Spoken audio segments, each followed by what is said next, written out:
Ito po mga kababayan, si Dante Maravillas, Bicolano vlogger, broadcast journalist from Albay. Binakbakan ni ako Bicol Congressman Pido Garbin, si Congressman Toby Chanco ng nabutas. Sabi ni Pido Garbin, taga rito sa amin, personal kong kilala, dating mayor dito at bumalik bilang ako Bicol Congressman. Sabi ni Pido Garbin, siguro nasira na yung utak ni Toby Chanco. Masyado anyang maingay. At akusa ng akusa. Ang dapat niya anyang gawin muna. Imbestigahan mo muna niya yung bakuran mo. Sabi ni Pido. Ayan ba? Binakbakan si Toby Chanco kanina. Sabi rito, imbestigahan mo muna ang bakuran mo. Garbin says Chanco has 529 million insertions in 2025 budget. Di ba laglagan na, mga kababayan? Nagdalaglagan yung mga congressmen. Yan kasi, yan niya Mr. Maravillas ang reading mo. Sabi ko sa inyo, karamihan dyan, balot din ng putik ang katawan. Nagmamalinis lang para mapagtakpan yung kanilang mga sariling kabuktutan. Di ba? Kaya nang magsalita yung ating Pangulo at ilunsad yung sumbong sa Pangulo, ayon, kanya-kanyang turuan. O di ba? Para mga kababayan, masiruin. Pag nasiruin sa kanila yung investigasyon, yung no-nonsense investigation, sa pamamagitan po ng Independent Commission na binubuo ng ating Pangulo, may depensa sila kagad na politika niya. Di ba niya ako lumalaban dyan? Nagsalita na nga ako niya, exposing insertions na nangyari niya sa previous Congress. Ganon mga kababayan, marami dyan na magpipilato sa congressman o sa Senado. Kasi tama yung analysis ni Attorney Jesus Palsis. Ang mas culpable niya dyan, mga politiko, yung mga kontraktoran niya, full guy, pati yung mga engineers. Ang nasa likod ng mga engineers, kaya nailagayan dyan, sila, kanya-kanyang lagay ng mga engineers na ginagawa nilang bagman, taga-deliver. You see? Sabi ni Pido, imbestigahan mo muna ang bakuran mo.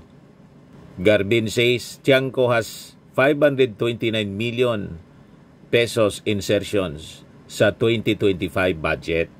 Alam niya ni Pido, although si Pido po hindi kasama sa 19 Congress, nagbabalik siya ngayon. Kasama niya si yung chairman, dating chairman ng House Committee on Appropriation, si Saldico. Parehan silang member ng party list. Ako Bicol party list. First nominee si Saldico. Second nominee si Pido Garbin. Ganon, mga kababayan. Kaya alam kung sino yung mga salarin sa insertions. Mayroon na niya siya.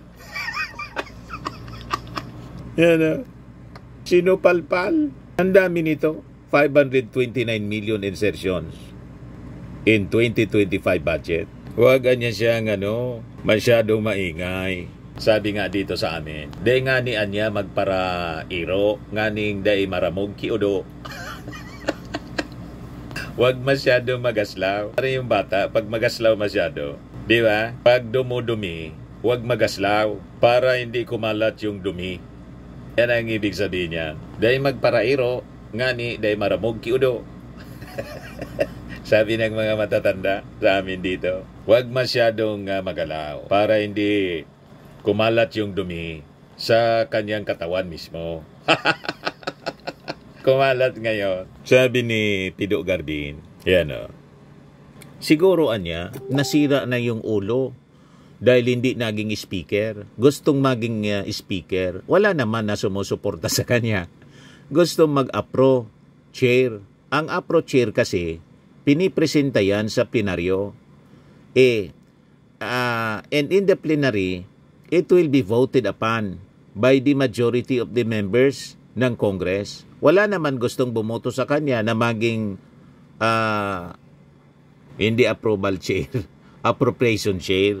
Yung House Committee on Appropriation, mali yung pagkasulat ng Abante News Online. So yun ang sabi ni Pido, na nag-iingay si Nabotas Representative Toby Chanco sa mga insertion sa 2025 national budget dahil bigo maging House Speaker. So may interest pala na maging speaker, House Speaker. Sinabi niya, sa bagay sinabi ni Toby Chanco noon, interesado siya sa speakership. Tama din si Pido. So sabi ni Garbin, mayroong 529 million piso, 529 million pesos na halaga ng insertion si Chanco sa 2025 national budget kasama ang 2 flood control project para sa Nabotas na nakuha ng St. Timothy Construction. St. Timothy Construction, yung St. Timothy Construction po, isa ito sa Siam na construction company ni Sara Diskaya. May project din pala si Sara Diskaya sa Nabotas. Yan o. At saka ng Sims Construction Trading. Ang mga kontraktor na inuugnay sa mga maanumalyang proyekto. Kaya sabi ni Pido, siguro tanungin natin siya, si Chanco, may naitulong ba siya dito kung bakit nakapasok ito sa pangungontrata sa kanyang distrito? As you know, these 2 contractors as mentioned to be involved in ghost projects, isa na red flag na yon sa kanya. Sabi ni Congressman Pido Galvin ng Ako Bicol. But nililihis niya yung usapin and did not take advantage of the presence of the 2 contractors. Iyong sana yung pagtuunan natin. Yung galit ng tao doon sa pagwaldas ng pera, lalo na sa ninakaw na pera sa mga ghost project, sabi po ni Pido. Nilinaw naman ni Garbi na hindi nito sinasabi na mayroong diferensya or anomalya yung kontrata ng St. Timothy and Sims Construction doon sa kanyang distrito. But prudence and due diligence niya would dictate na sa kanya mismo masyado siyang mabusisi pero nakalimutan niyang busisiin yung kanyang sariling bahay. Ipinonto ni Garbin na ang insertion ni Chanco ay napunduhan na hindi gaya ng question. Kini-question ito na hindi pa ilalabas ang budget. Di ba? Mga kababayan, na-back to you si Toby Chanco ni Pido Garbin. Tingnan mo niya yung bakuran mo. Baka may dungis din. Tingnan mo niya yung mukha mo. In effect, ganun ang ibig sabihin ni Pido Garbin. Bago ka pumuna sa kung sino-sinong tao, tingnan mo muna yung dungis sa iyong sariling mukha, sabi sa kanta. O, di ba? Ngayon, yung paglipad ni Saldico pa Amerika, may paliwanag si Pido. Yan sabi dito, Saldico has heart ailment niya at hindi alam kung kailan siya babalik sa Pilipinas. Nasa Amerika niya siya. Una, naghatid siya ng kanyang anak. Nag-aaral po kasi sa isang universidad doon. Pangalawa, in time na rin sa kanyang extensive check-up sa Estados Unidos. Garbin affirmed reports that Co had a travel authority from the House of Representatives leadership. However, he does not know when his Ako Bicol colleague would come back. When he resigned from the chair of the Committee on Appropriations, talagang palagi na siyang nasa abroad sa kadahilanan nga na meron siyang heart ailment. Palagi na siyang nagpapacheck up. And in fact, when I talked to him yesterday, sabi niya, yung doktor niya found out na 90/60, 90/60 yung blood pressure niya. And the doctor said that we need an extensive check-up sa kanyang puso. Sabi ni Pido Garbin, si Saldico had been going to different countries since February in order to seek a second opinion about his medical condition. Singapore is one such country niya. Hindi naman po sinasabi niyang hindi siya uuwi. As of yet, hindi pa natin alam kung kailan siya makakauwi. So, yon mga kababayan ang latest na balita tungkol kay Saldico. Galing na mismo ay dating Legazpi City Mayor and now ako Bicol Party List Congressman, Pido Garbin. O, hintayin na lang natin po ang mga developments.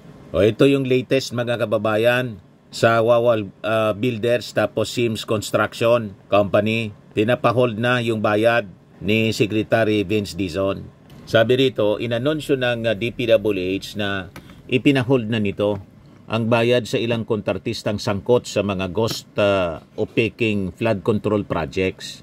Ayon kay Vince Dizon, kabilang sa mga kontratistang hindi mo nababayaran yung Wawaw Builder saka yung Sims Construction Trading. Nakapa na blacklist, hindi na maaring tumanggap ng mga bagong proyekto mula sa gobyerno. Pinapahold ko na lahat ng payments to those contractors kung meron po silang ongoing. Pero kailangan din po natin tapusin, siyempre, kung meron silang ongoing, sabi po ni Vince Dizon sa hearing ng House Committee on Appropriations kanina. Pag-usapan po namin ng ating operations group kung paano po ang magiging sistema, kung ano po ang gagawin natin para matuloy ang mga proyektong yon. So makikita naman po natin, mga kababayan, ang sincerity ng ating administrasyon. Nalinisin po ang DPWH lalo na. Walang rason na magwala yung ating mga protesters na manggulo kayo. Gusto ninyong kopyahin yung Indonesia. Mali naman yung ganun. Hindi kayo makakakuha ng sympathy pa ganyan. Mag-protest kayo, peaceful protest. Walang problema yan. Pero kung pati yung mga pulis, dinadamay ninyo. Ano ang pakialam ng mga pulis dito sa nakawan sa DPWH? Sa manumalyang flood control projects? Ba't ninyo binabato? Sinasaktan ninyo yung mga pulis? Kaya kayo pinag-aaristo?